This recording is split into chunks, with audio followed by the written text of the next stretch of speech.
Así que, Carlos, bienvenido. Javier, bienvenido también. Por supuesto, a Alejandro y Alberto, pues agradecerles nuevamente su presencia en esta mesa redonda. La idea sería hacer una primera introducción y que después pues, podamos entrar ya en coloquio con los alumnos. Así que, si quieres... pues, Javier, empiezas tú. Hola, muy buenas tardes a todos. Vale, perdón. Muy buenas tardes a todos. Encantado de estar aquí hoy con vosotros y acompañaros también mañana. Muchísimas gracias a la gente de AZ por esta invitación a participar en este curso tan estupendo, que espero sea de muchísimo provecho para todos vosotros, ¿no? Bueno, la mesa de hoy versa un poco, o el título es cómo podemos buscar la rentabilidad, ¿no? Cuál es nuestra labor o qué hacemos para tratar de encontrarla. Y bueno, básicamente lo que me gustaría en esta pequeña introducción, aunque mañana profundizaremos mucho más, es trataros de explicar los 5 puntos que nosotros pensamos deberíamos tener como inversores para poder aguantar muchos años como inversores, ¿no? Propiamente dichos. El primero de ellos sería tener un proceso de inversión que sea sólido, apoyado en unos principios de inversión que nosotros en Oros, el equipo que formamos Alejandro, Miguel y yo, pues llevamos poniendo en práctica muchos años y que está apoyado al final en 5 pilares que tratamos que idealmente todas las compañías en las que invertimos cumplan, ¿no? El primero de ellos, invertir en negocios que seamos capaces de visualizar, que podamos entender nosotros, ¿no? No quiere decir que sean negocios sencillos para todo el mundo ni viceversa, ¿no? Lo que puede ser sencillo para otro inversor no tiene por qué serlo para nosotros. Ser conscientes de nuestras limitaciones, de que habrá negocios que no podemos invertir en ellos porque se nos escapan y ya está, ¿no? El mundo es muy grande y hay que centrarse en lo que uno tenga capacidad para entender. Eso es lo primero. Lo segundo, está demostrado claramente que en entornos de libre competencia todas las empresas sufren una reversión a la media en su rentabilidad cuando los negocios son excesivamente rentables, ¿no? La competencia trata de robarles la rentabilidad, les ataca y al final se produce esa reversión a la media. Sin embargo, también está demostrado que hay algunas compañías que tienen algo especial, ¿no? Un foso, como en palabras del propio Warren Buffett, que protege el castillo de la competencia. Y nosotros tratamos de encontrar compañías que tengan ese foso, esa parte especial, que les proteja de la competencia y permita que sean más rentables de lo normal durante muchísimo tiempo, ¿no? Idealmente siempre, aunque eso cada vez será más complicado. Buscamos también compañías con un perfil financiero que sea sólido. Esto viene al final porque de la experiencia te das cuenta que cuando te equivocas en tu análisis, si la compañía está endeudada, pues como accionista te va a ir muy mal, ¿no? Entonces es preferible siempre buscar negocios que no necesiten deuda para funcionar, que generen muchísima caja e idealmente que tengan una posición de caja neta en su balance que nos dé ese extra de margen de seguridad en nuestra inversión. Buscamos también directivos que hagan una buena gestión de capital, eso idealmente, ¿no? No es tan sencillo de encontrar y si no lo encuentras, pues tratas de evitar al menos malos gestores de capital que destruyan valor para sus accionistas. Huimos de compañías que amplían capital para pagar dividendo, que hacen adquisiciones en pico de ciclo, etcétera, etcétera. Nos gustan compañías que saben responder de manera adecuada dónde va a estar mejor invertido el próximo euro que genera el negocio, ¿no? Pues idealmente reinvertir en tu propio negocio. Si no puedes seguir reinvirtiendo en tu negocio para fortalecerlo, buscas otras alternativas, como puede ser comprar otra compañía a precios atractivos, recomprar acciones de tu propia compañía si cotizas a precios muy baratos y solo en última instancia un directivo, un gestor de capital debería pagar el dividendo, ¿no? Al final siempre tenemos en la cabeza lo de hay que invertir en compañías que pagan un buen dividendo. Para nosotros es lo contrario. Las compañías que pagan un buen dividendo suele ser porque no tienen mejores alternativas para utilizar ese dinero y se lo dan a los accionistas para que dispongan de él y puedan buscar mejores alternativas, ¿no? Y por último, al final buscamos, esta es la parte cualitativa, pero claro, todo a un buen precio. No somos de invertir en compañías de calidad a cualquier precio. Buscamos compañías que coticen a precios atractivos para invertir. Y aquí nosotros gestionamos 2 fondos de inversión, uno focalizado en el mercado ibérico, otro tiene todo el mundo para invertir. Pues en el caso del mercado ibérico exigimos un potencial a 3 años teórico de 30-35% para poder invertir en una compañía. En el caso de la cartera internacional, pues entre un 50-55%, ¿no? Pues margen de seguridad muy relevante para poder invertir en las compañías. No vamos a invertir nunca a cualquier precio.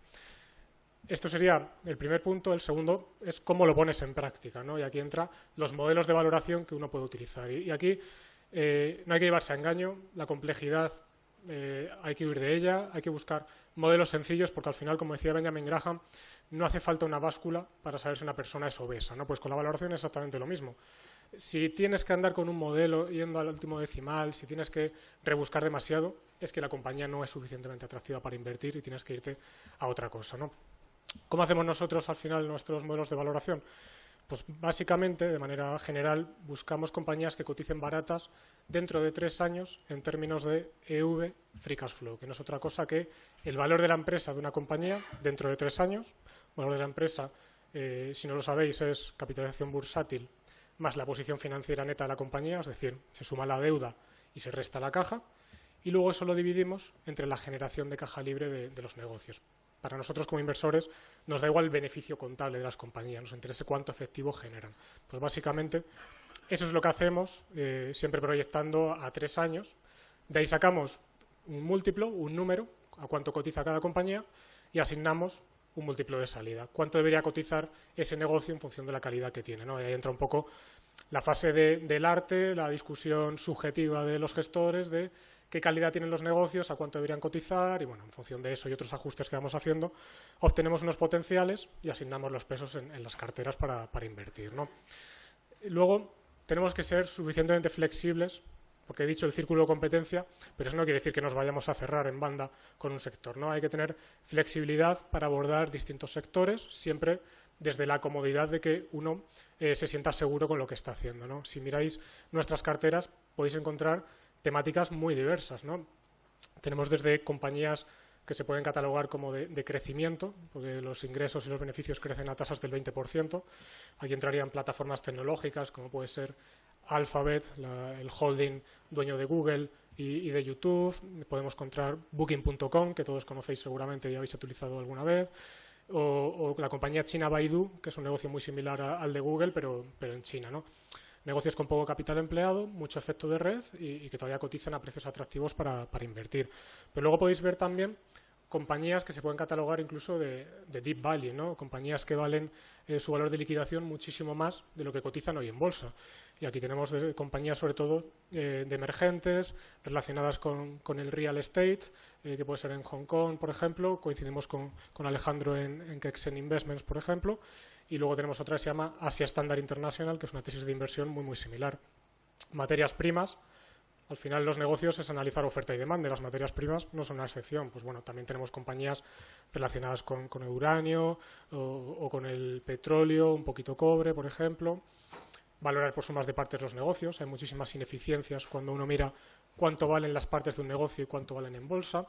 Y luego también tenemos lo ideal, que son compañías buenas, bonitas y baratas. Lo que pasa que estos últimos años la bolsa lo ha hecho muy bien, cada vez son más difíciles de encontrar y bueno, pues seguimos teniendo Miquel y Costas, seguimos teniendo Barón de Ley, Catalana Occidente, negocios muy bien gestionados que todavía cotizan para nosotros a precios atractivos para invertir, ¿no? El cuarto punto sería, idealmente, buscar situaciones donde el riesgo de pérdida es muy bajo y el potencial de ganar dinero es muy alto, la famosa convexidad que diría Nassim Taleb y que Álvaro siempre menciona cuando habla, ¿no? Pues idealmente si podemos encontrar situaciones así, tiene todo el sentido porque mejora muchísimo el binomio rentabilidad-riesgo de lo que estamos haciendo, ¿no? Y ya por último, para terminar, siempre abordar las inversiones desde la humildad. Hay que saber que no hay certezas en nada de lo que hacemos. El margen de seguridad tiene que ser muy alto, hay que ser conservadores en los números que utilizamos y si te entras siendo muy conservador, pues te irá mejor como inversor, ¿no? Pues más o menos esto sería lo que nosotros intentamos hacer.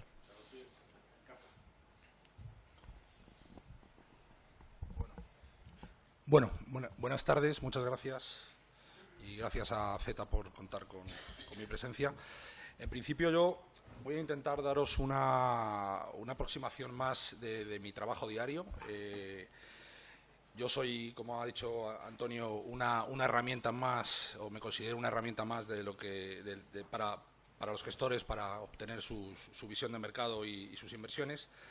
Y me centro principalmente en detectar o intentar detectar otras interpretaciones o otras variantes diferentes a la corriente principal que se expresa diariamente a través de los medios de comunicación y lo que yo denomino los sospechosos habituales. Voy a intentar definiros qué considero yo un sospechoso habitual. Obviamente, hay un sospechoso, siempre los sospechosos habituales pueden ser de un lado o de otro. Yo voy a atacar a los que, de alguna manera, marcan la narrativa diaria con la que nos encontramos. Sospechoso habitual para mí es los cargos, las autoridades, las personas que, de alguna manera, investidas de un cargo público o un cargo importante, ya sea a nivel compañía o a nivel institucional, lanzan un mensaje y solo porque tengan ese cargo, digamos, el mercado la asume como una realidad, como una verdad incuestionable. Cuando Mario Draghi se sube digamos, al estrado y dice, señores, yo voy a bajar tipos y voy a producir inflación, bueno, todo el mundo acepta que, claro, el presidente del Banco Central Europeo, que cuenta con la mayor información posible en los mercados financieros, si lo dice, esto se va a producir. Obviamente, 5 años después, pues no ha ocurrido. Y puede ocurrir, pero no será porque de alguna manera, digamos, Mario lo haya decidido en sí. Esta visión de mercado lo que trato es de ayudar a los gestores a lo que yo llamo estar en el modo preservación puesto de trabajo. Quizás el gran problema que nos enfrentamos ahora mismo en los mercados es el hecho de que una vez que los bancos centrales han iniciado estas políticas absolutamente salvajes de impresión de dinero, realmente los fundamentales han pasado a un segundo plano y realmente lo que importa hoy por hoy en el mercado es el flujo. De alguna manera es muy triste, como han dicho mis compañeros, es el estar quemando literalmente horas leyéndose una memoria, una compañía, detectar realmente cuáles son los puntos fuertes, los puntos débiles de esa compañía, que salgan los resultados, se produzca lo que tú de alguna manera has previsto y el mercado haga lo contrario. Solamente porque 2 horas antes ha hablado un sospechoso habitual y ha dicho que los tipos de interés van a bajar y, por tanto, todo el mundo entra, digamos, como si no hubiera mañana a comprar el mercado. Bien, hoy por hoy, para mi gusto, los gestores, el mayor, digamos, problema que tienen es que este miedo a quedarse fuera de lo que realmente está haciendo el mercado les provoca situaciones o les provoca tomar decisiones muy agresivas y, por tanto, están obligados a estar totalmente invertidos, más que nada porque no son capaces de resistir la ansiedad que les provoca el que todo el mundo gane dinero menos ellos o sus clientes. A esto yo le llamo la falacia de la autoridad, es decir, hay que intentar de alguna manera, no porque de alguna manera sea Mario Draghi o sea Janet Yellen o cualquiera de los que habitualmente llenan las páginas de los periódicos, solo porque lo digan ellos se va a producir. Yo me gustaría, digamos, daros una frase importante que dijo un señor, luego os diré quién es, que dijo lo siguiente: cuando las cosas se ponen feas, hace falta mentir. Esto era Jean-Claude Juncker. Es decir, fijaros la barbaridad que un señor digamos, del calibre y de la autoridad que tiene este señor admita esto como algo normal. Es decir, que cuando... Y esto llevároslo también a la parte de cómo es un poquito más micro. Es decir, si hacéis el ejercicio de coger la prensa anterior a la intervención del Banco Popular y la posterior a la del Banco Popular, incluso de las mismas personas, os daréis cuenta que no tiene nada que ver y que si vosotros no supierais de qué banco estábamos hablando o de qué entidad estuviéramos hablando, realmente diríais, esto no cuadra, esto es imposible, si es la misma entidad. Entonces, digamos, mi recomendación en este sentido, mi trabajo, es que no deis por hecho, de alguna manera, nada de lo que os llegue a través de los medios de comunicación, nada de lo que os llegue, digamos, por parte, digamos, de las instituciones o digamos, de las autoridades. Esto, por supuesto, no hay que llevarlo al máximo extremo porque si no entraríamos en la pura anarquía. Pero sí, respecto a vuestro trabajo, digamos, a analizar valores, a analizar el mercado, a entender cuáles pueden ser, digamos, las fluctuaciones de un mercado en un futuro, por lo menos pensároslo y, de alguna manera, establecer alguna serie de pautas que os permita, de alguna manera, analizar bien lo que está sucediendo y, sobre todo, fijaros y esto es una buena fórmula para saber qué es lo que está ocurriendo, a quién benefician las declaraciones. Cuando alguien, de alguna manera, está haciendo una declaración, si queréis saber qué es lo que está ocurriendo de verdad, probablemente intentar adivinar a quién está beneficiando esa declaración. Y podréis, de alguna manera, tener otra visión de qué es lo que puede estar ocurriendo. Una vez dicho esto, pues, siguiendo este método de trabajo, pues vamos a entrar un poquito. Me ha pedido Álvaro que yo, que soy bastante pesimista con respecto al mercado, pues voy a abrir fuego y me voy a poner aquí a que me deis caña por todos los lados, ¿no? Entonces, voy a empezar con otra frase de otro sospechoso habitual, querido sospechoso habitual, Janet Yellen, que dijo: las falsas confirmaciones conducen a amaneceres falsos. ¿Por qué creo yo que este ciclo económico en el que estamos, de alguna manera, nunca vamos a saber, o yo no voy a saber nunca cuándo va a acabar, ni hasta dónde va a llegar? Pero sí podemos determinar que, dadas las características que ha tenido este ciclo, realmente es un ciclo artificial y que no es sostenible.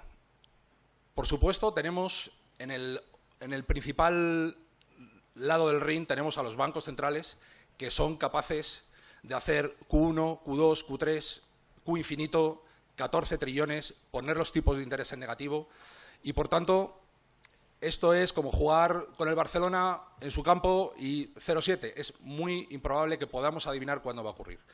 Pero sí es cierto que, llegado a este punto, ya los bancos centrales han empezado a reconocer que, de alguna manera, estas políticas de tipo cuantitativo lo único que han producido han sido desigualdades sociales que están llevando a un auge de los populismos importantes.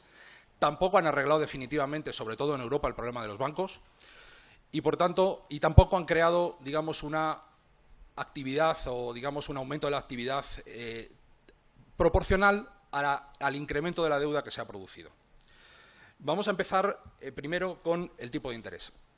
El tipo de interés, al final, ¿qué es el tipo de interés? El tipo de interés es el sacrificio que hace un agente económico o una persona para, de alguna manera, digamos, renunciar al placer del consumo al placer del consumo presente para, de alguna manera, tenerlo en el futuro. Los bancos centrales lo que nos están diciendo con los tipos de interés en negativo, reales, no os confundáis, es decir, puede haber tipos nominales que están en positivos, pero cuidado, ir a las curvas, y los tipos reales están en negativo en muchas partes del mundo, es que por sacrificarte y renunciar al placer de consumir hoy, te están quitando el dinero, te están penalizando. Y, en cambio, al agente económico que está dilapidando y que de alguna manera está gastando, ya veremos luego si ese gasto es inversión, si ese gasto es de alguna manera recuperable, si es un gasto que al final va en un futuro a tener mucha mayor rentabilidad, pero en principio lo que nos están diciendo es que de alguna manera el tipo de interés negativo es un castigo a la prudencia y un castigo al ahorro presente. Esto es una absoluta barbaridad. Y esto solo se produce por una intervención absolutamente brutal por parte de los bancos centrales, que a su vez han bajado las primas de riesgo, bajado la volatilidad y han obligado a la mayoría de los agentes, digamos, económicos y principalmente a los inversores a minusvalorar el riesgo y, por tanto, tomar posiciones en activos que claramente en un futuro no van a poder devolver la rentabilidad esperada, tal y como lo han hecho en la historia.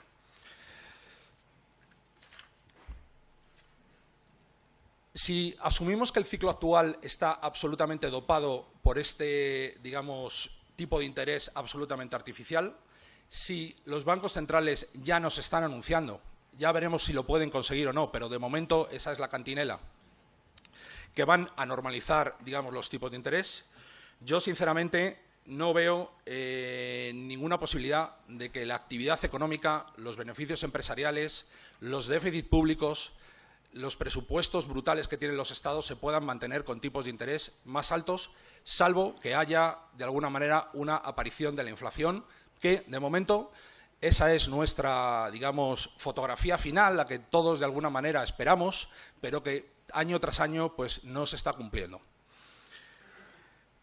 Otra tesis, obviamente, la tesis contraria a esto, es, y la que de alguna manera puede mantener los mercados altos todavía y que no haya ningún tipo de corrección, es que, bueno, mucha gente asume que estamos en una nueva era y que los tipos de interés ya no van a subir nunca más.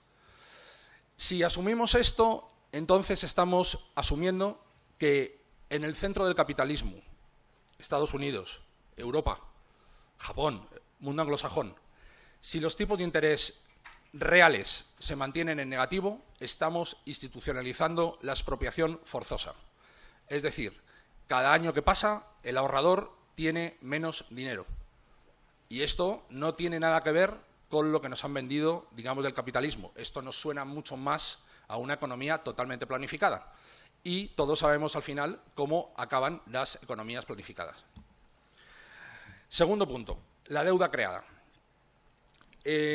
Utilizando un símil de aviación, de alguna manera, si nosotros establecemos una proporción entre la deuda que se ha generado en los últimos años en los países occidentales, incluso China, Japón, y el crecimiento que se ha conseguido con la emisión de esa deuda, veremos una desproporción absoluta.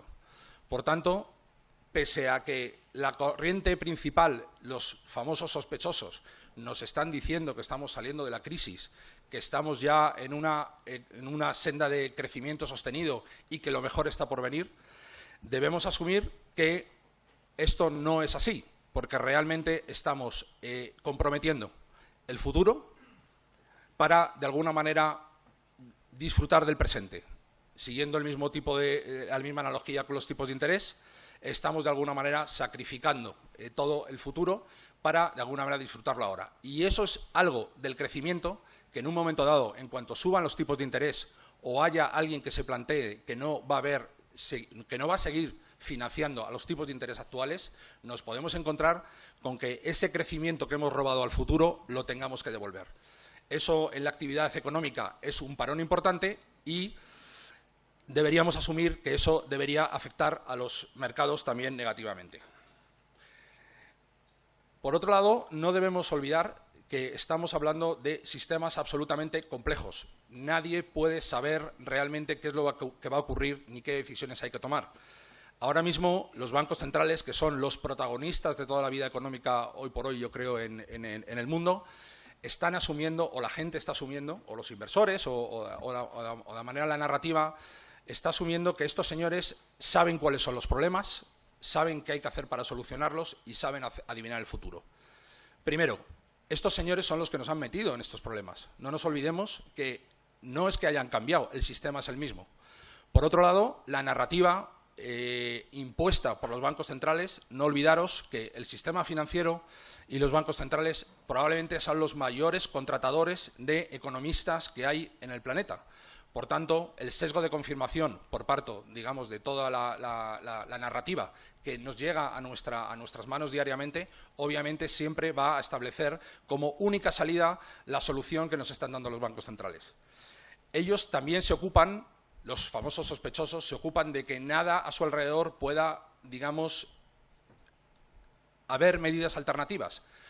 Todavía no hemos vivido muchos años de medidas monetaristas, de medidas keynesianas, pero realmente no hemos visto todavía, no se ha aprobado todavía el hecho de la no intervención.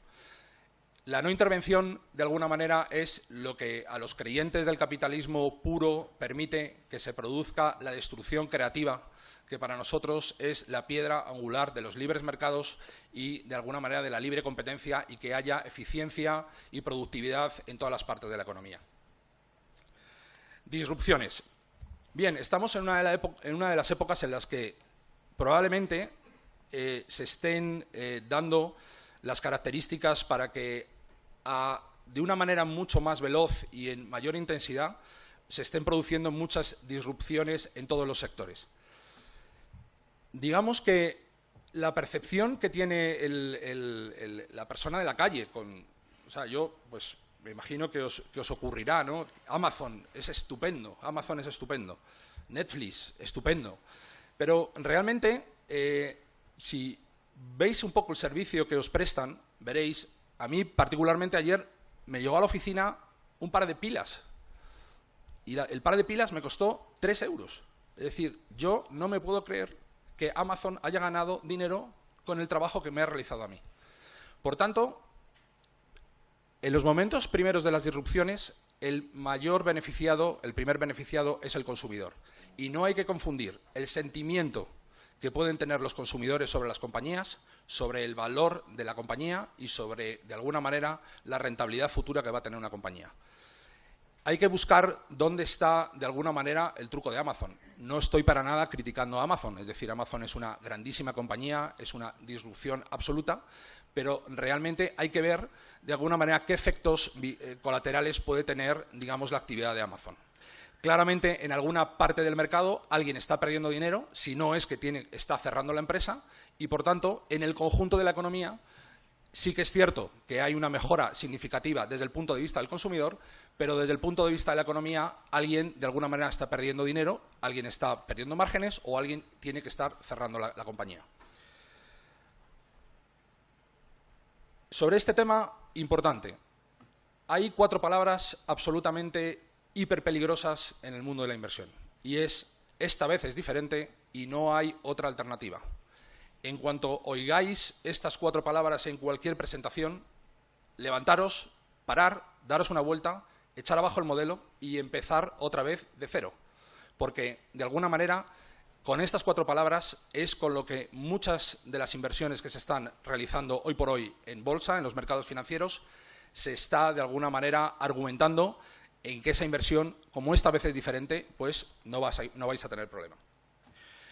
Voy a entrar un poco en un tema mucho más candente y que seguramente aquí me van a atizar más de la cuenta. Materias primas. Obviamente aquí en la sala conozco que hay muchísimos expertos que saben mucho más que yo, pero en aplicación un poquito del trabajo que estamos haciendo, ¿y si realmente el precio de las materias primas que estamos viendo estamos, digamos, malinterpretando el porqué de la subida de las materias primas, aunque últimamente en estas últimas semanas o días pues ha empezado cierta corrección? De alguna manera, a lo mejor los compradores están por esa narrativa en la que están inmersos de que la economía está recuperando, que todo va bien, que lo mejor está por venir, pues a lo mejor se están adelantando y están ya, de alguna manera, acumulando. Es decir, están acumulando materia prima, están comprando en previsión los especuladores porque piensan que la materia prima pues va a seguir subiendo. Y los productores, digamos, los que necesitan la materia prima para sus procesos productivos, pues porque la van a acumular pensando que la van a comprar más barata que en un futuro. Por otro lado están los productores. Si los compradores siguen presionando al alza por motivos que ni ellos saben realmente por qué están pujando al alza por las materias primas, realmente el productor recibe una señal falsa y, por tanto, pues produce, e incluso, como hemos visto, digamos, hace unos años, pues inician procesos de inversión que nos lleva a la sobrecapacidad y a las correcciones que hemos visto en los mercados. Si al final la subida de las materias primas responde a una subida real de la economía, no va a haber ningún problema. Es decir, al final todo el mercado depurará, todo al final se llevará al ciclo de producción y, bueno, pues no habrá ningún problema. Pero, y lo dejo en el aire porque no soy yo el que lo voy a tener que solucionar, no lo dirá el futuro, pero ¿y si realmente los motivos por los que de alguna manera esta subida de las materias primas se ha producido porque los agentes económicos que tienen que decidir actuar sobre las compras se han creído a pie juntillas la narrativa de los sospechosos habituales? Ahí lo dejo. Digamos, esto yo no voy a ser capaz de deciros qué es lo que va a ocurrir, pero ya lo veremos en un futuro.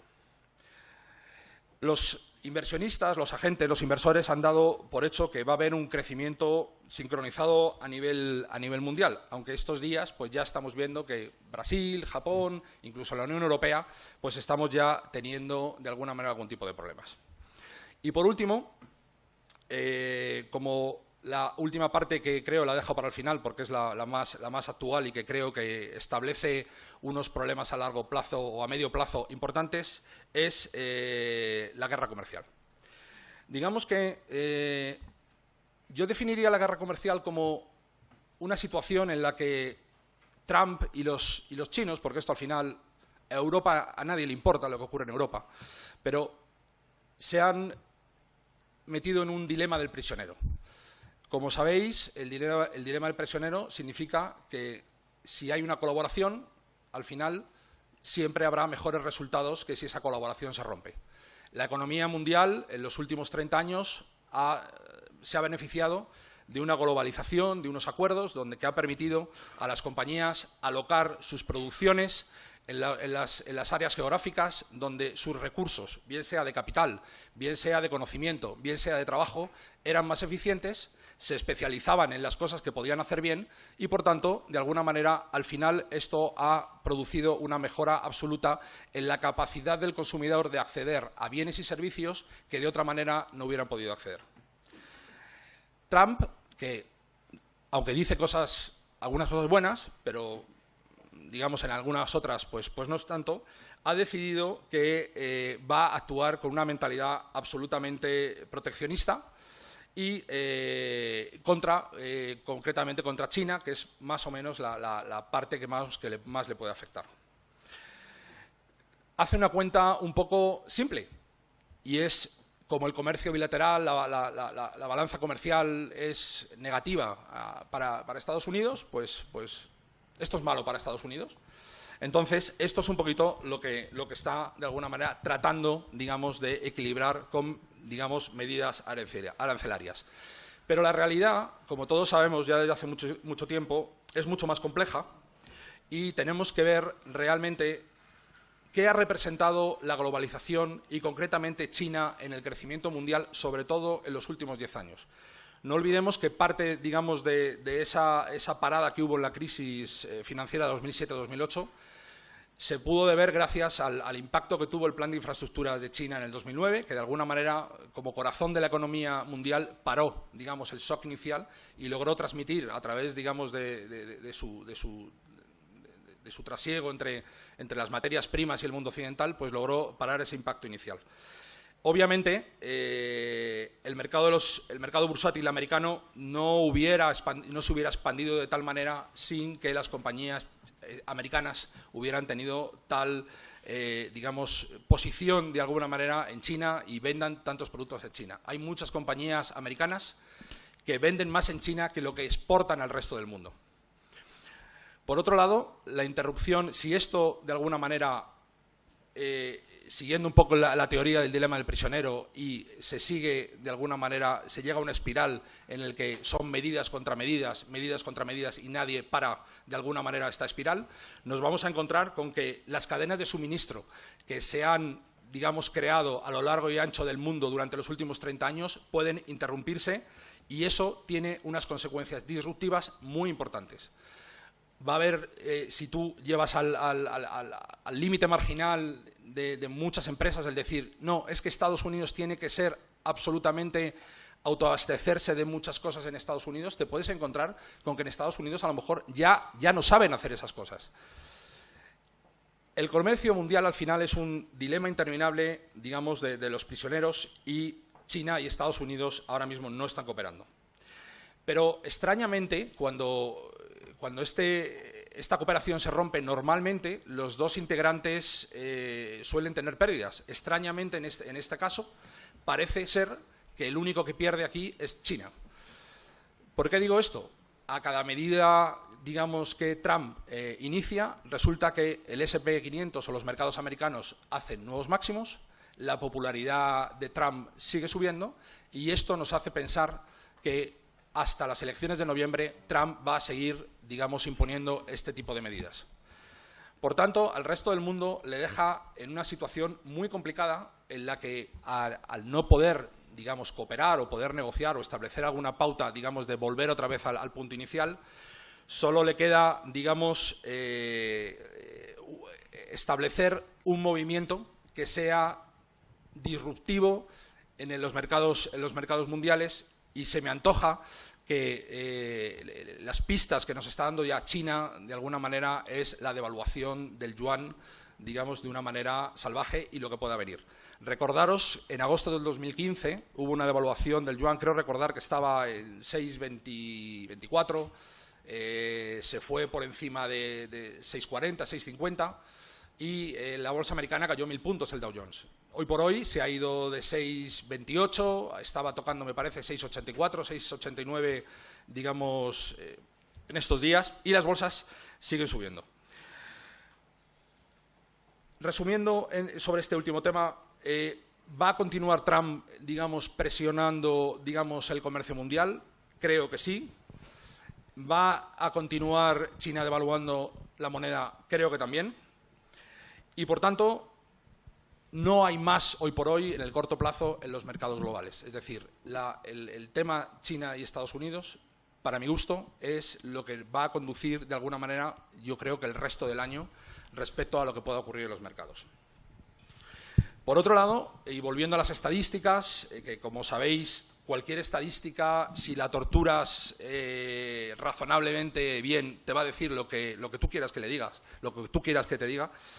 Los daños causados, digamos, por este aplazamiento de las decisiones de inversión, por una volatilidad extrema en los mercados de divisas, por una, de alguna manera, traslación, digamos, de los centros de producción, realmente las compañías ahora se pueden encontrar. No sé si ayer era General Motors, había dicho que había tenido una pérdida cuantiosa, digamos, en divisas, ¿no? Es decir, ahora realmente te puedes encontrar con que tu futuro sea que tu beneficio, digamos, final de este año o tus resultados se vean mucho más afectados por una decisión, digamos, regulatoria, vía cambio de la divisa o vía, de alguna manera, que no puedas producir, o un arancel, que la propia fundamental de la compañía y los valores de la compañía. Todas estas estadísticas no vamos a ser capaces de verlas hasta tiempo. Todo esto lleva un periodo, digamos, de recoger esos datos, de ver cuándo se publican y ver los efectos finales que se van a producir, digamos, en toda la economía global. Por tanto, bueno, y ya vamos a acabar. En mi campo, pues al final, la mayoría de los inversores siempre demandan soluciones definitivas. Obviamente, nadie las tiene. Y siempre les gusta a la gente estar dentro, fuera, comprar, vender, estoy en riesgo, no estoy en riesgo. Bueno, podemos apalancarnos, podemos utilizar más beta. Realmente ningún inversor, de alguna manera, lleva a su máximo exponente, digamos, ninguna de las dos cosas, ni 100% en liquidez, ni 100% invertido, aunque últimamente pues la obligación, digamos, lo que os he comentado antes de la obligación modo preservación, puesto de trabajo, pues te obliga a que mucha gente pues no le queda más remedio estar invertido. Mi respuesta a qué puede hacer el mercado, mojándome, es lo siguiente. Las incertidumbres macroeconómicas, el posible tensionamiento de los tipos de interés, la retirada teórica, digamos, de los estímulos de los bancos centrales, la guerra comercial, la cantidad de deuda que hay en el sistema y que sigue creciendo y que en el caso de que haya una subida de tipos, pues ya veremos si alguien se plantea que hay que entrar en situaciones un poquito más complicadas, y me estoy refiriendo a defaults. Y no solo me refiero a defaults, digamos, de compañías, sino defaults de países.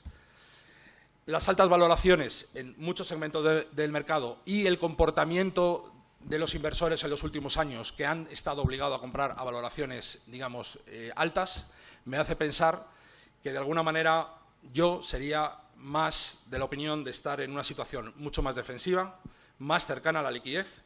Que no olvidemos, la liquidez tienes también que, por un lado, hay que incorporarla como otro activo más a tu cartera. O sea, la liquidez normalmente es decir, cualquier gestor que le dicen, este gestor tiene liquidez, pues parece que es que el gestor no tiene ideas o que no sabe gestionar o que no sabe. No. El cash es otro valor más que tenéis que tener incorporado, cash o similares, es decir, me vale el oro también. Es otro valor más que tenéis que tener incorporado en cartera, porque solo tiene una característica, pero es una característica espectacular, muy buena y que os puede dar una alta rentabilidad, y es la posibilidad de comprar cuando otros inversores están obligados a vender. Así que, bueno, pues esto es un poquito el resumen un poco pesimista, ¿eh? Y me voy a poner el casco porque me imagino que me va a caer. No te preocupes, que tenemos aquí los cascos azules para evitar. Muchas gracias. Gracias a ti, Carlos. Brevemente, si queréis, Alejandro y Alberto, decir algo después de la intervención de esta mañana para pasar ya al coloquio. Si queréis decir algo acerca del cuento de la mesa redonda. Si quieres pasamos directamente. Por tu parte, Alberto, ¿añades algo? Para responder. No, bueno, lo queráis. Por ejemplo, para responderlo, por si queréis hacer una introducción.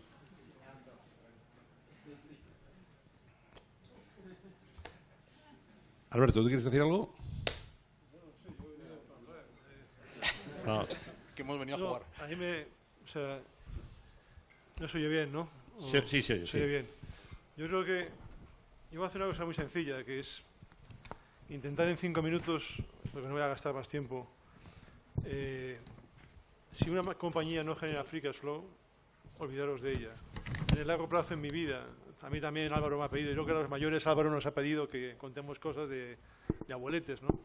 Pero yo en mi vida he visto en mi carrera profesional una compañía que no genere free cash flow que suba en bolsa. Puede subir momentáneamente por la especulación, pero en el largo plazo la clave es analizar el free cash flow, y el free cash flow se puede generar de muchísimas formas. Y nuestra obsesión es buscar diferencia entre valor y precio.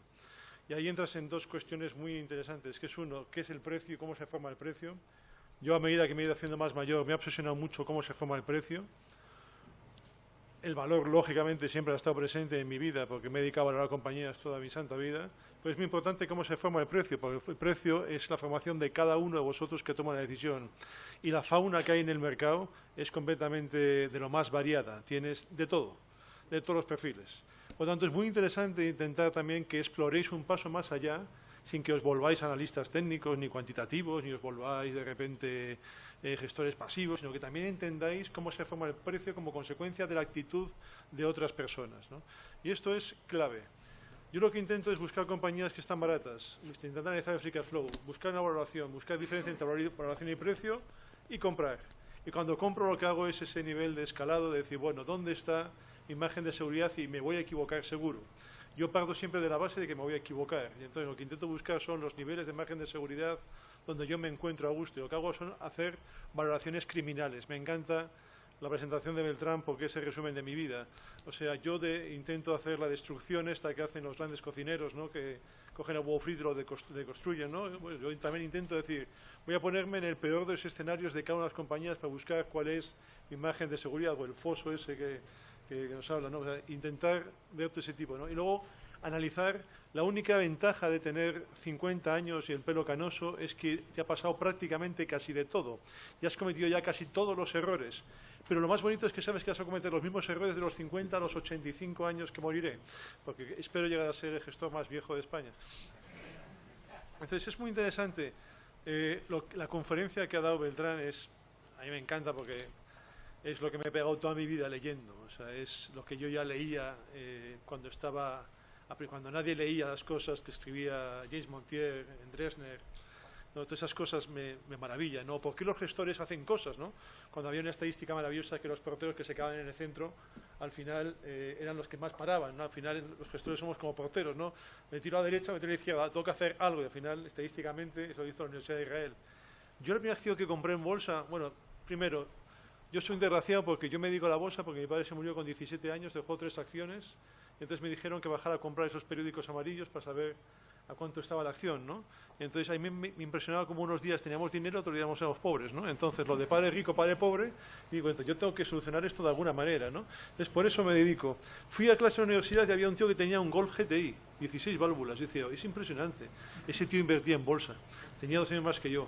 Y pregunté, pero tú que he comprado la algodonera de San Antonio, me lo dijo con una vehemencia y con una solidez que yo cogí dinero y compré algodonera de San Antonio, sesgo de autoridad. No tenía ni santa idea que hacía algodonera de San Antonio. Sabía que San Antonio era un santo y que algodón no era una cosa de aquella época. Compré y subía. Y yo decía, yo un día tendré un Golf GTI como aquel hombre, ¿no? Evidentemente luego algodonera de San Antonio fue un declive absoluto y total. Y dije yo, bueno, pero aquel hombre desapareció, ¿no? Evidentemente ese hombre con un Golf GTI estaba por encima del bien y del mal y tuvo una mala vida posteriormente porque se casó muy mal y cayó en otro tipo de sustancias estupefacientes, ¿no? Porque perdió un poco la conciencia de lo que era el invertir, ¿no? Luego, posteriormente, dije, yo tengo que entender por qué suben o bajan las cosas, y me dediqué a intentar ser analista, y entré a una casa de análisis. Y entré en una casa de análisis donde era un sitio maravilloso, Securities, ¿no? Era la agencia de valores y bolsa de don Manuel Pizarro, que para mí, él, su equipo y él me enseñaron muchas doctrinas de vida. Y claro, yo analizaba, pero en una época que todo lo que tocabas, todo subía. Y yo tuve un bonus, la primera vez que tuve un bonus, y claro, yo veía que todo el mundo compraba Puleva y subía todos los días Puleva, ¿no? Y la gente que trabajaba en otra sociedad de valores parecida, que era Beta Capital, no sé si os acordáis alguno de lo que era, ¿no? No hacía más que ganar dinero con Puleva, y dije yo, Espelosin, compra Puleva. Me creé yo un business case, y el business case que me creé, y nos creamos todos, era que el calcio, entonces claro, ¿qué pasaba? No, en el fondo no era el calcio, no, había una suspensión de pagos, había unas plantas de cogeneración, y con eso generaban el free cash flow y tal. Luego de repente, oye, nos forramos todos y dijimos, esto es tan sencillo. Luego compras Acerinox, sube, perfecto, y entonces es el sesgo que dices, es que realmente tenía suerte, no tenía ni... En el fondo era un pipiolo, estaba empezando a analizar. Yo iba a visitar Acerinox cuando estaban montando North American Stainless, que era la fábrica de Acerinox en Estados Unidos, y cuando te explicaban la integración de la fábrica de Algeciras, y fui a ver la fábrica de Algeciras y tal, pero en el fondo no me estaba dando cuenta que tenía suerte. Claro, luego de repente vino la burbuja la burbuja tecnológica, y eso era un festival, y dije, Espelosin, yo tenía una hoja de cálculo que al ritmo que llevaba ganando dinero, me jubilaba con 36 años. Porque básicamente es que subía todo. Y todo lo que tocabas, todo subía. Y llegó la burbuja tecnológica. De repente empecé un poco a desconfiar, porque ya me metí un día en una compañía que se llamaba Metromedia Fiber Networks, y cayó un 90%, y dije, Espelosin, algo has hecho mal, ¿no? Entonces fue cuando empecé a decir, bueno, ten en cuenta que puedes tener fallos. Y vino toda la caída del año 2000. En la caída del año 2000, por ejemplo, yo ya había aprendido, yo creo que bastantes cosas, ¿no? De decir, no des nada por hecho. Y fue mi primer consejo de guerra. ¿Por qué? Porque fue la primera vez en mi vida que me fui a la otra acera. Me fui a la otra acera y teníamos todos los fondos en el último cuartil. Porque a partir del año 98 y medio no teníamos ni una sola compañía tecnológica. Mi business case era que Nokia era una compañía que tenía que cotizar a los múltiplos de Rowenta. Básicamente porque era un producto de consumo que iba a ser maduro, era un plástico que tenía una carcasa, y eso un día acabaría siendo un producto maduro cotizando a PER 12. Cotizaba a PER 86. No teníamos ni una compañía. Me negué a comprar Terra Networks. ¿Por qué? Porque valía como todo el sistema eléctrico nacional. De hecho, hablamos con Blas Calzada porque no era lógico que tuviera el peso que tenía, y pues la gente compraba porque tenía ese peso. Y tal. No tuve, fue mi primer consejo de guerra. Fue la primera vez que estuve en la oscuridad, en la invisibilidad y en la otra acera pasando frío. Era el 99% del tiempo que tenía cara de imbécil. Entraba al banco todas las mañanas y me decían, es él. Y yo lo pasaba mal y sufría, ¿no? Y de repente yo era un hombre esbelto, pesaba 80 kilos. Tenía el pelo negro, tenía unos ojos preciosos. De repente empecé a engordar, a tener canas, y era todo un auténtico desastre, ¿no? Y dije yo, bueno, algo tenemos que hacer, ¿no? Por suerte cayó la burbuja y cayó todo, ¿no? En el 2003, cuando estaba todo por los suelos, de repente fui a una presentación y dije, la oportunidad histórica de ganar un 50% en bolsa. Me dijeron que era muy agresivo.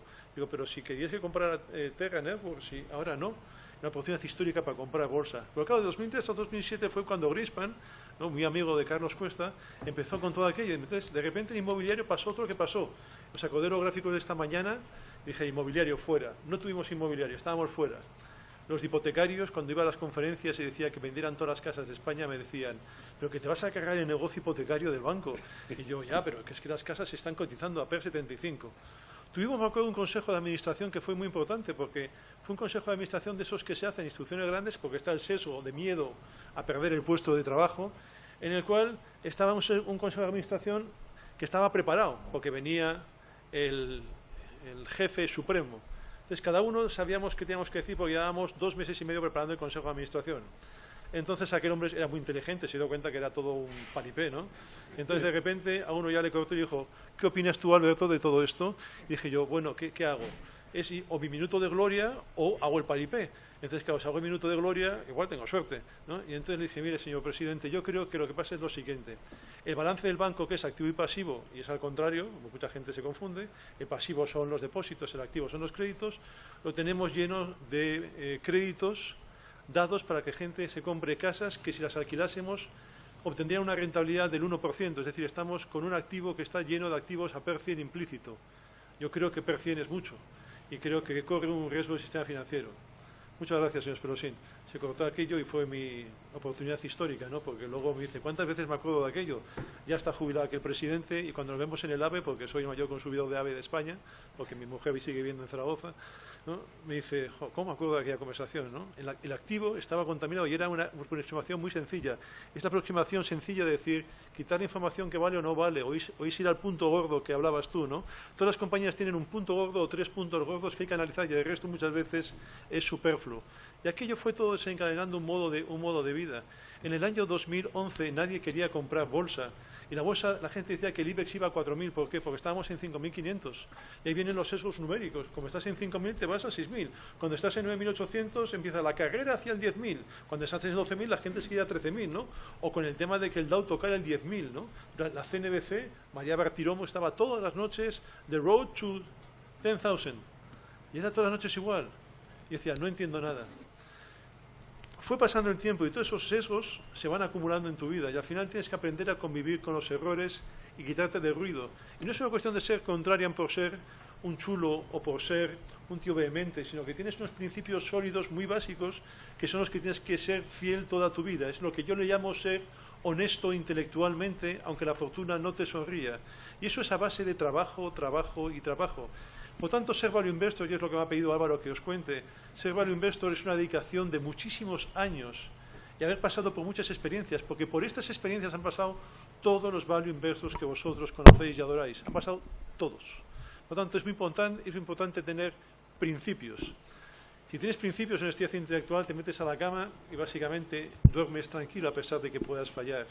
Pero pasa siempre lo mismo. Hoy en día también estoy en una invisibilidad, en una oscuridad tremenda, porque pienso que el sistema va a colapsar, como ha comentado Carlos Cuesta, y es muy duro estar corto del Nasdaq, largo de telecoms, de pharma y de retailers.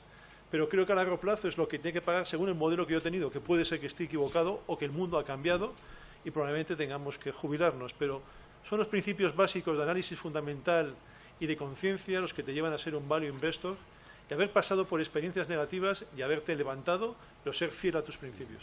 Sí, yo, gracias, es muy claro lo que planteas, Alberto. Quería plantearlo tanto Alejandro como Javier, si compartís esto de que el sistema va a colapsar o puede colapsar, y esto que decía Carlos Cuesta, que vamos a ver defaults, pero no solo de compañías, vamos a ver default de países, ¿no? Luego te pediré que nos digas qué naciones crees que tienen ese peligro y compartirlo con vosotros, Alex. ¿Ahora se oye? Sí, ¿no? Sí. Vale, de acuerdo. Bueno, nosotros ya hemos explicado antes cómo hacemos el enfoque de inversión a nivel micro y a nivel macro probablemente soy de las personas que menos conozca aquí del tema y creo que muy poca gente está cualificada para saber cómo funciona por la cantidad increíble de variables que hay, porque uno en la inversión tiene que, como se suele decir, saber lo que no sabe y saber lo que sí que sabe. Entonces, a nivel macro pueden suceder muchas cosas, pero la mayor parte de la gente que estamos aquí nos movemos a un nivel micro. O sea, una microempresa que fabrica cordones para los zapatos o que vende hamburguesas es algo que siempre se va a necesitar en la economía. Pasarán 2 o 3 años malos si la economía está floja, pero son servicios que siempre van a necesitar. Si te preocupa el nivel de la deuda, pues bueno, selecciona empresas que no tengan ese problema de deuda. Si te preocupa la inflación, busca empresas que se puedan beneficiar o que no les perjudique la inflación. Entonces, a lo mejor el señor que tenga que invertir 10.000 millones, que no creo que sea muchas de las personas que estamos aquí, pues ese señor, si tiene que inyectar semejante cantidad de dinero al mercado, sí que tiene un problema. Y tiene que adoptar ese approach de ir a divisas, ir a bonos, ir a índices, porque es donde puedes inyectar semejante capital. No puedes ir a una situación microeconómica, tienes que adoptar ese enfoque macroeconómico. Entonces, yo suelo ser bastante empírico para las cosas estas y es lo que le digo a la gente. En el año 92-93 la gente decía que el Standard & Poor's estaba muy caro porque estaba a 21 o 23 veces beneficios. Cotizaba a 400 puntos. Hoy está en 3.000 puntos y si le sumas los dividendos acumulados, te ha dado un rendimiento anual del 10, el 11%, que es la media histórica que ha dado. Y sigue cotizando a unos 17, 18 veces beneficios. ¿Por qué? Porque el mundo cada vez es mejor lugar, cada vez hay más avance tecnológico, cada vez hay menos guerras y cada vez hay más comercio internacional. Sí que es un riesgo, como decíamos antes, pero creo que no quedará en mucho. A lo mejor soy el eterno optimista y a lo mejor es el defecto de haber solo invertido en un mercado alcista, porque seguramente soy el que menos experiencia tiene de toda la mesa, pero no sé, yo me considero un optimista futuro. Y luego, por ejemplo, el tema de las quiebras de los gobiernos, pues yo qué sé, la gente lleva prediciendo la quiebra de Japón décadas. Puede suceder, pero tiene que ser un poco frustrante estar esperando toda tu vida o estar invirtiendo para que aquello suceda, ¿no? Por ejemplo, el tema del QE, pues sí, se ha acabado en Estados Unidos. La gente predecía que iba a ser la hecatombe cuando aquello sucediese. Han pasado 4 años ya desde que acabó y no ha sucedido nada. Todo el tema de la devaluación de monedas. Como decía antes Carlos, teóricamente se depreció la moneda, el yuan, en el 2015 y provocó una caída de los mercados tremenda. Ahora vuelve a suceder lo mismo y no ocurre. Entonces, a lo mejor influyen más variables que no controlamos ninguno de los que estamos aquí presentes por una serie de razones. Luego la gente, desde 2008, hay mucho miedo a una caída brutal, de estas del 40 al 50% también. Históricamente se producen cada 30 o 40 años. Y lo más curioso es que no suelen suceder de la misma forma que ha sucedido la anterior, suele ser por causas totalmente diferentes. Entonces, yo lo que les recomiendo a la gente es que esté siempre invertido, con cuidado. O sea, uno no puede invertir en cosas tipo Japón en los años 90, que estaba a PER 90 el índice, que era lo que nos comentaba Alberto, cosas a PER 100. Si uno evita esa serie de cosas, invierte con sentido común, va siempre haciendo esto del ahorro periódico y va promediando los precios a la baja. Incluso un inversor del IBEX 35 que invirtiese en el peor momento del IBEX, en los picos del 2007, y que ha promediado a la baja, luego después con lo que se ha recuperado más los dividendos, ha tenido un rendimiento satisfactorio. Y le ha tocado uno de los inversores con peor suerte, si has invertido en el pico de mercado. Lo mismo en el Standard & Poor's.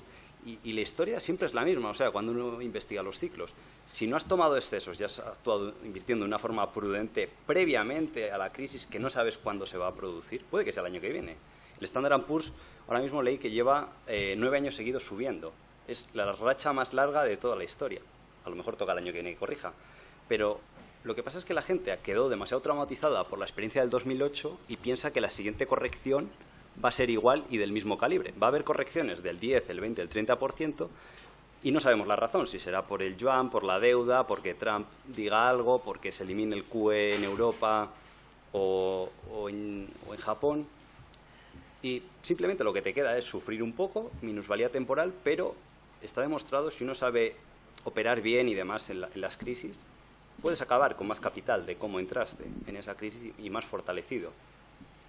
Pero yo prefiero tomar esa actitud agnóstica acerca de la macroeconomía, teniendo ciertos cuidados de no invertir en eso, en ciertas zonas recalentadas o en un país emergente que dependa mucho la moneda, la deuda y que sea una economía frágil. Si uno toma esas precauciones, no tiene por qué, desde mi punto de vista, preocuparse de esa serie de cosas a largo plazo. ¿Y Javier cómo lo ve? Bueno, yo hay días que hablo con Carlos y me dan ganas de encerrarme en el cuarto y no salir una semana, ¿no? Pero no, fuera bromas, Carlos además lo sabe, para mí es el mejor ventas que hay en este país y me ha enseñado muchísimo de economía. Me introdujo él en la Escuela Austríaca de Economía, la teoría austríaca del ciclo económico hace ya bastantes años y por desgracia sí que coincido con él en todo lo que dice a nivel de todas las aberraciones que se han hecho a nivel monetario por parte de los bancos centrales, especialmente desde 2007-2008, todas las patas hacia adelante que se han realizado, el hecho de no permitir los ajustes de los sectores públicos a base de ayudarles comprando deuda pública y bueno, estamos en un experimento monetario que nunca se ha producido antes porque todos los bancos centrales a nivel orquestado y sin el ancla del patrón oro están expandiendo sus balances, ¿no? Lo de la retirada o no del QE lo veo más como un freno, veremos si realmente se produce esa retirada y qué consecuencias tiene si es que se produce.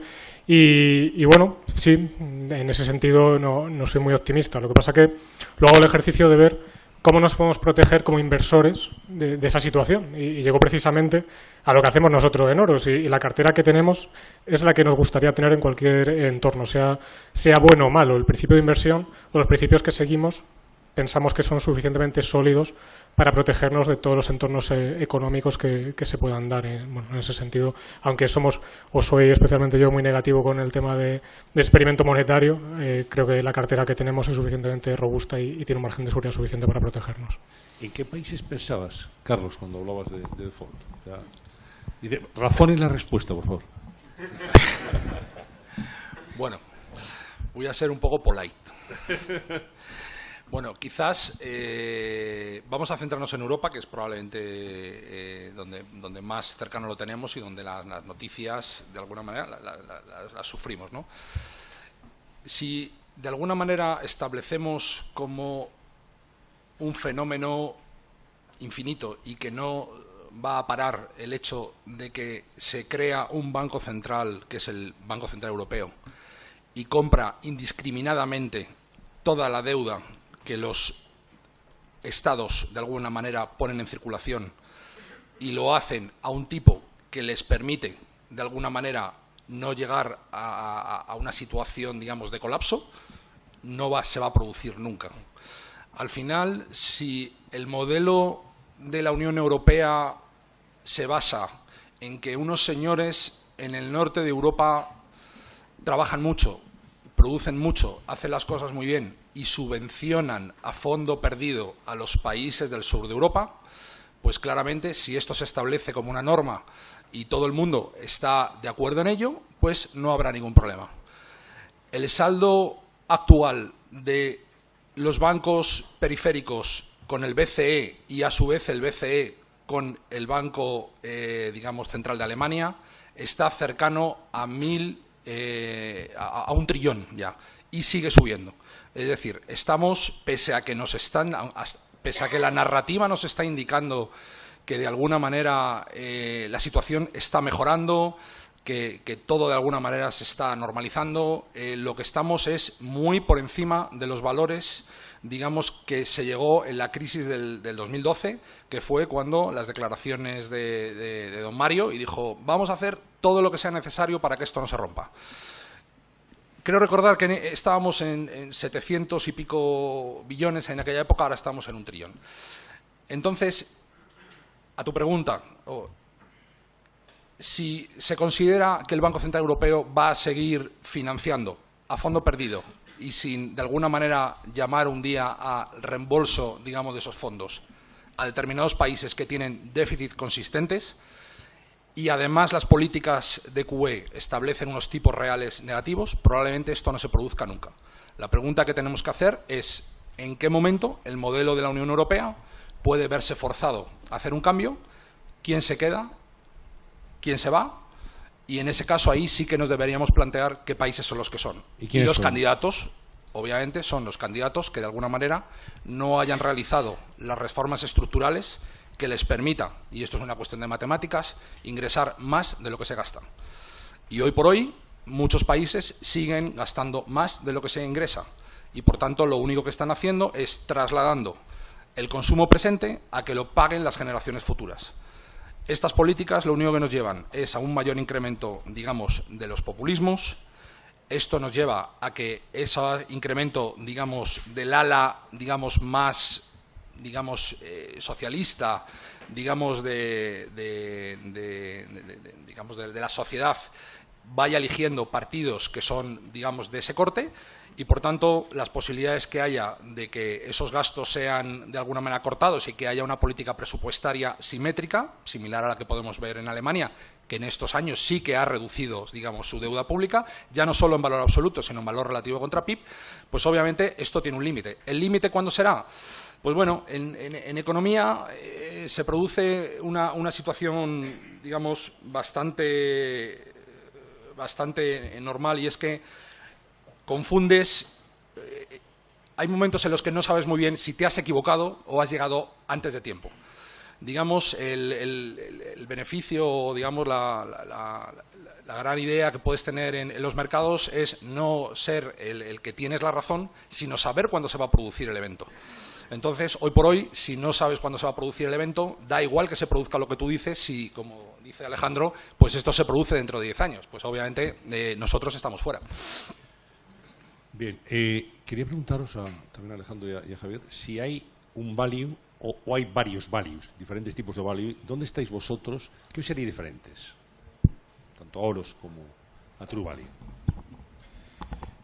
Bueno, de hecho, la semana pasada, creo que fue, publicamos nuestra primera carta trimestral y trataba de responder a la pregunta de qué es para nosotros un inversor value, porque últimamente estamos con todas las etiquetas de lo que es value, lo que es growth, de si uno es más que el otro, etcétera, etcétera, ¿no? Y bueno, pues al final, para nosotros el value investing, tal como lo entendemos, es invertir con descuento en algo, ¿no? Conseguir más de lo que estás pagando por ello, como decía Charlie Munger. Y en ese sentido nosotros somos agnósticos a la hora de decidir en qué sectores podemos o no invertir. Lo que os decía antes, para nosotros las plataformas tecnológicas son invertibles. Para mucha gente las plataformas tecnológicas no son invertibles simplemente por el tipo de negocio que son. Bueno, pues nosotros estamos cómodos con esa forma de invertir porque pasan al final todos los principios que os contaba al principio que buscamos en los negocios. Invertimos también en materias primas, que hay que entender el ciclo de capital, que hay gente que dice también que eso es inversión macro. Bueno, yo creo que al final todos los negocios hay que entender las dinámicas de oferta y demanda, me da igual que sea materias primas, me da igual que sea el sector de la publicidad online, etcétera, etcétera. Todo es básicamente lo mismo. Oferta, demanda, precio del producto y qué podemos esperar a futuro de esas dinámicas, ¿no? Entonces, pues inversor value al final es invertir con sentido común y tratar de comprar algo por menos de lo que vale y sin caer en etiquetas de ningún tipo. Sería lo que... ¿Para ti, Alex? Sí, para nosotros el value lleva inventado 100 años. O sea, y aquí hay gente que a lo mejor dice que hay que reinventar el value, hacer una nueva forma de value. Es lo que se lleva haciendo durante 100 años. Lo único que uno tiene que adaptarse a la nueva realidad que existe en el momento económico en el que le toque invertir o en la situación. Entonces, nosotros sí que es lo que he dicho esta mañana, no nos gusta tomar la actitud simplista de decir, oye, usted, con el análisis unidimensional que llamamos de, bueno, esta empresa está barata, más barata que el subsector o que sus rivales, va a ganar esto o esto y ya está, la compro y creo que vale el doble de 3 años. Pues nos gusta alejarnos un poquito de eso. Nos gusta entrar un poco más en la dinámica de por qué va a ganar ese dinero, por qué está esa valoración, cuáles son las razones y si van a persistir o van a cambiar a futuro. ¿Qué riesgos te enfrentas? Tratar de cuantificarles, someter las ideas a unos test de estrés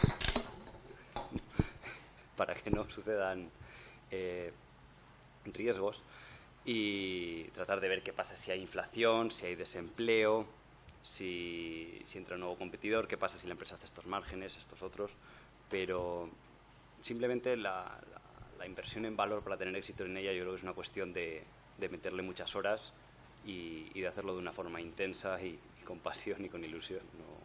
No hay fórmula mágica. Sí, son ingredientes fundamentales. Bueno, vamos a finalizar la mesa como hicimos ayer. O sea, aquí en esta sesión pues hay muchos jóvenes que quieren dedicarse a la inversión y que os admiran y que aspiran legítimamente a sentarse ahí dentro de algún tiempo. Y me pediría a todos vosotros qué le recomendaríais a una persona que quiere dedicarse a la inversión desde vuestra experiencia, desde vuestro track record y con todo lo que habéis aprendido en estos años, de aciertos y también, como reconocía Alberto, pues de errores, ¿no? Errores que se han cometido y que decía seguiremos cometiendo en el futuro. ¿Cuál sería vuestra recomendación o vuestro consejo, Alberto? Bueno, es complicado porque la gente joven, no sé, yo tampoco soy nadie para... Se me resulta muy complicado. Mira, yo creo que número uno, o sea, te tiene que gustar y tienes que tener pasión por ello. Número dos, tienes que tener claro qué es lo que quieres hacer y a dónde quieres llegar y cómo quieres llegar.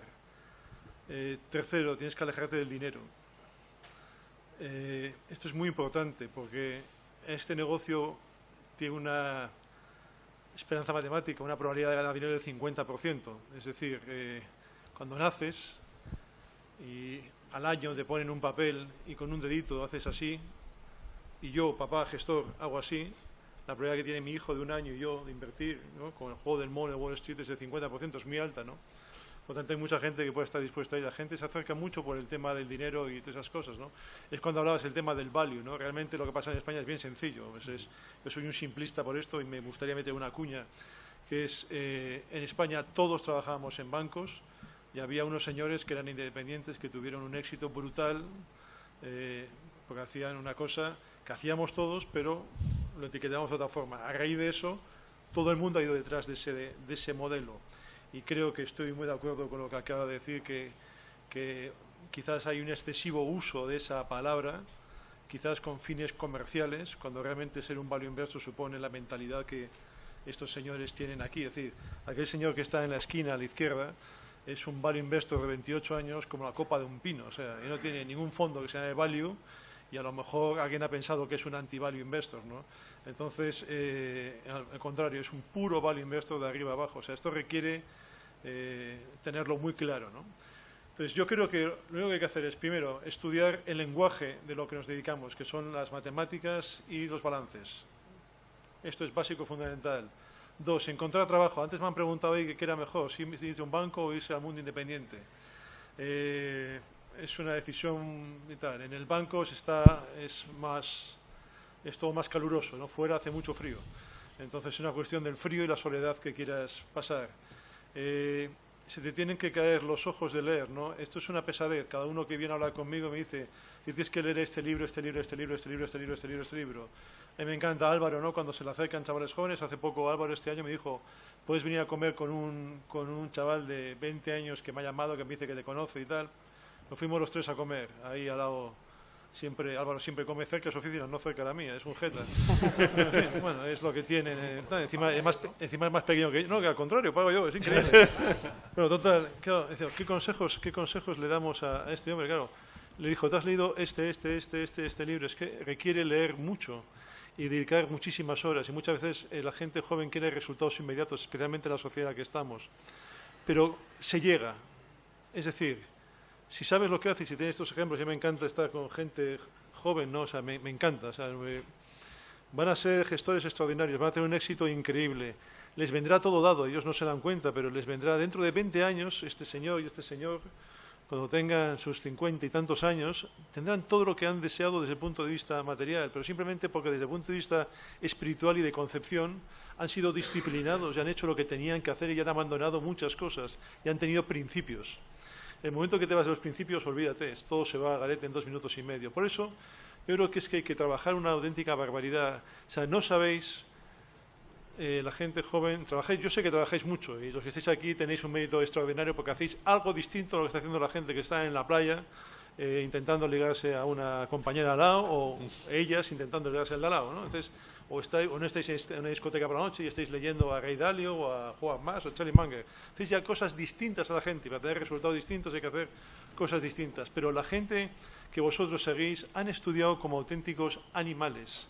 Las han pasado canutas. Han sufrido muchísimo. Han visto cómo de repente su proyecto de vida empresarial se podía ir fuera. Han tenido pérdidas de autoestima que son increíbles. Por lo tanto, todo eso se supera a base de sacrificio, trabajo y conocimiento. Y no hay otra receta, absolutamente nada.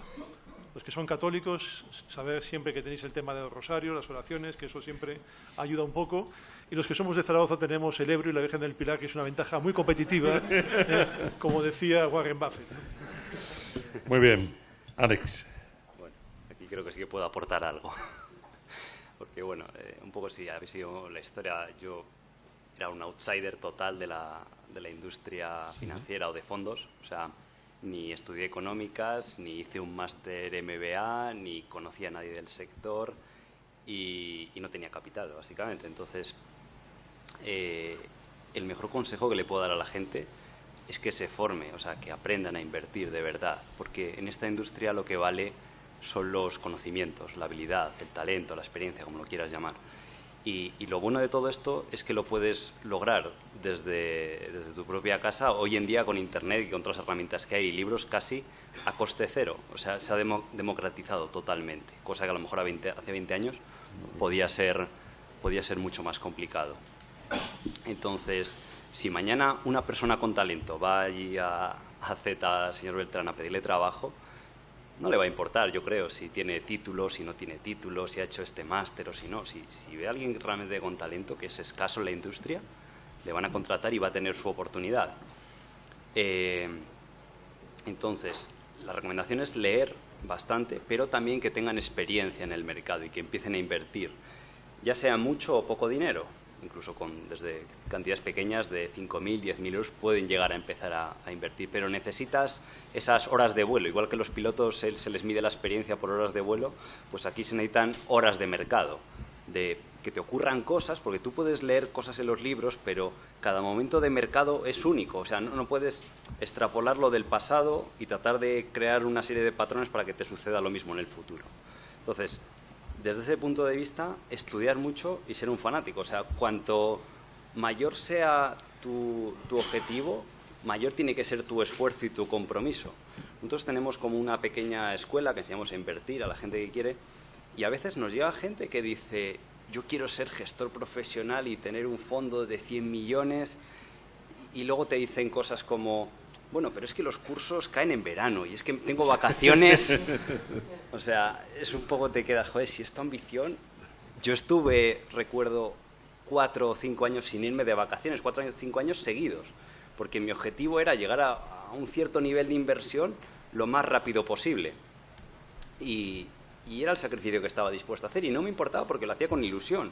Ya lo que decía Alberto, tampoco fantaseaba con ser rico ni nada, simplemente me gustaba la inversión porque se ajustaba al estilo de vida que quería, me gustaba leer, me gustaba el mercado, me gustaba esa forma de emprender pasiva que podía ser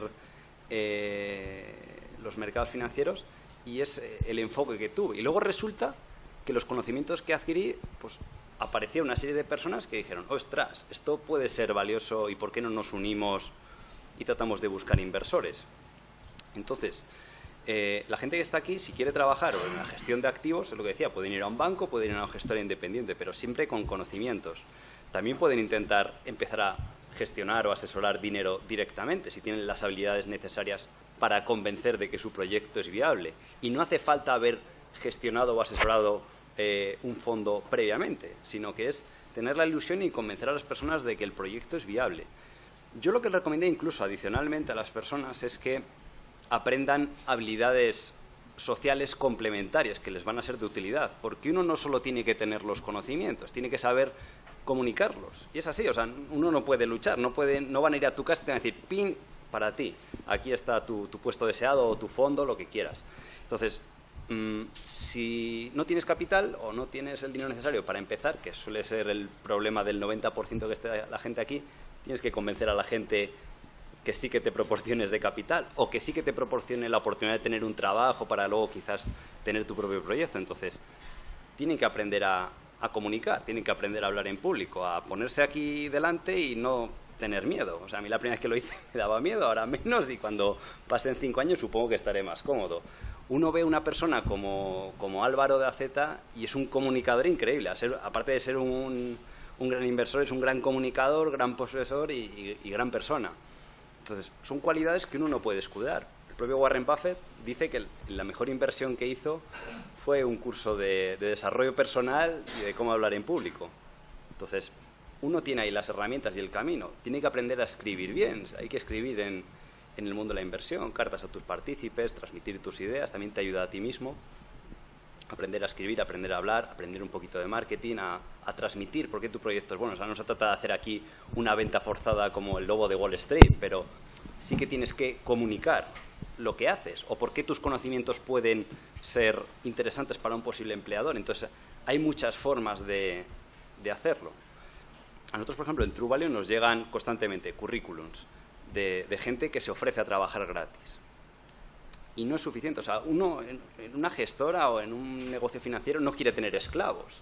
O sea, quiere tener personas que tengan unos ingresos dignos, pero sobre todo que tengan talento, que tengan habilidad. Y que te demuestren que tienen algo diferente. O sea, en un sector que no es tan tradicional y es un trabajo tan tradicional, que hay mucha competencia para ingresar en él, una persona que me dice: oye, pues yo el día de Nochevieja después de terminar de cenar con mi familia, me subí a leer un informe anual. Digo, yo me quedo acojonado. No sé si es lo más sociable o no, si está bien visto bien por la sociedad o no, pero que el tío tiene pasión y dedicación por eso, y le digo, pues vente para acá. O sea, a veces influyen más esos factores porque los conocí. Esto lo decía también el fundador, ¿no?, del Corte Inglés, que se puede enseñar a una persona a vender o a ser buen dependiente, pero no se le puede enseñar a ser buena persona o a tener la correcta disciplina o la correcta ética de trabajo, la correcta pasión. Entonces, eso es lo que puedo aportar a la gente. Sí, eso lo decía Ramón Arece. Sí. Bueno, Javier.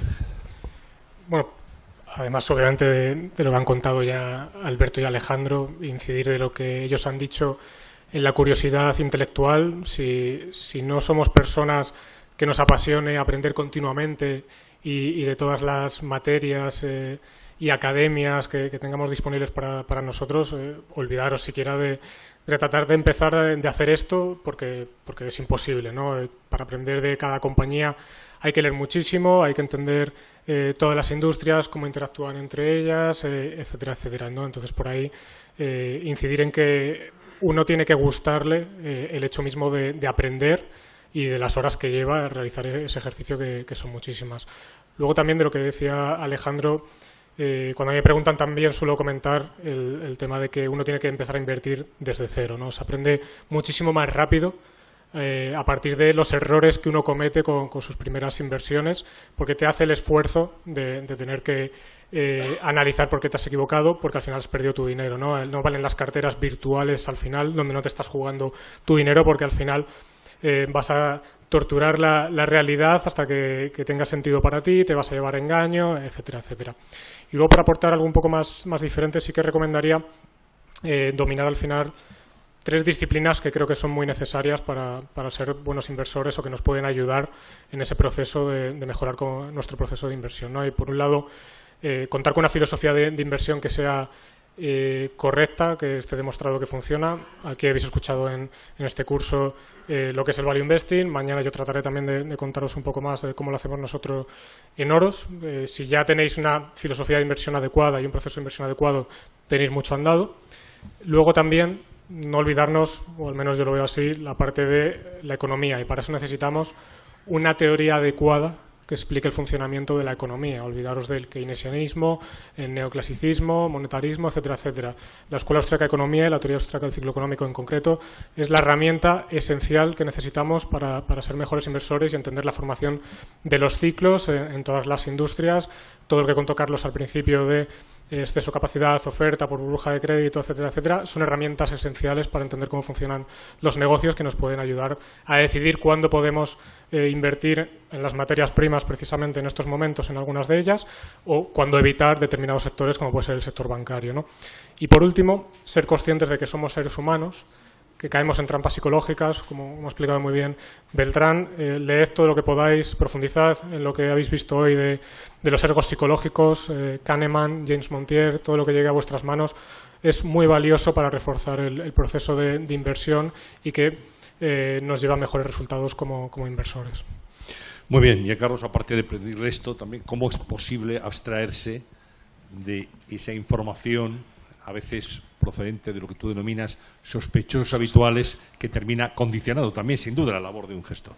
Bueno, yo creo, en mi trabajo concretamente es imposible, probablemente en la función que desarrollan ellos yo creo que es lo más recomendable, el absolutamente apartarte del ruido absoluto de todos los días, y realmente no puedo, digamos, ampliar más de lo que han dicho ellos, que coincido plenamente, pero sí añadir un tema más.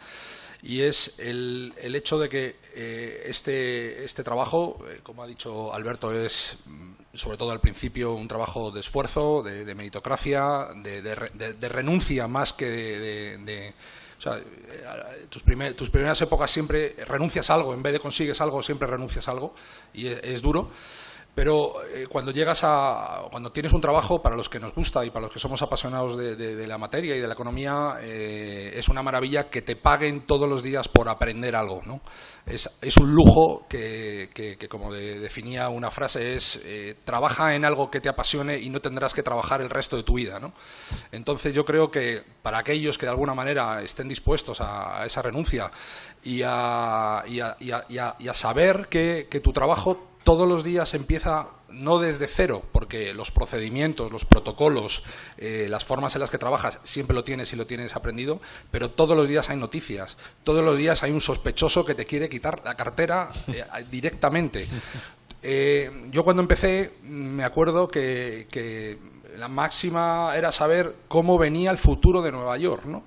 Estamos hablando del año 92, no 93. Luego vino ya Brasil, que no sabíamos ni que existía Brasil. Luego ya era China. Ya realmente el mundo financiero es de una complejidad tan brutal, es un caos absoluto en la que realmente las derivadas de segunda, de tercera generación de las noticias, de lo que ocurre en el mundo, es tan imposible predecirlo que eso te obliga a tener una situación de alerta permanente y, como decía Alberto, de trabajar los sábados, de trabajar los domingos, de trabajar a todas horas, ¿no? Entonces es duro y por tanto tienes que asumir que si quieres estar en este sector y quieres de alguna manera aportar algo, pues tienes que, más que conseguir, tienes que renunciar. Pues muchas gracias a los cuatro. Es un auténtico lujo y un placer teneros aquí y haber podido escuchar vuestros testimonios. Alberto Espelosín, Alejandro Estebaranz, Javier Ruiz, Carlos Cuesta. Muchísimas gracias.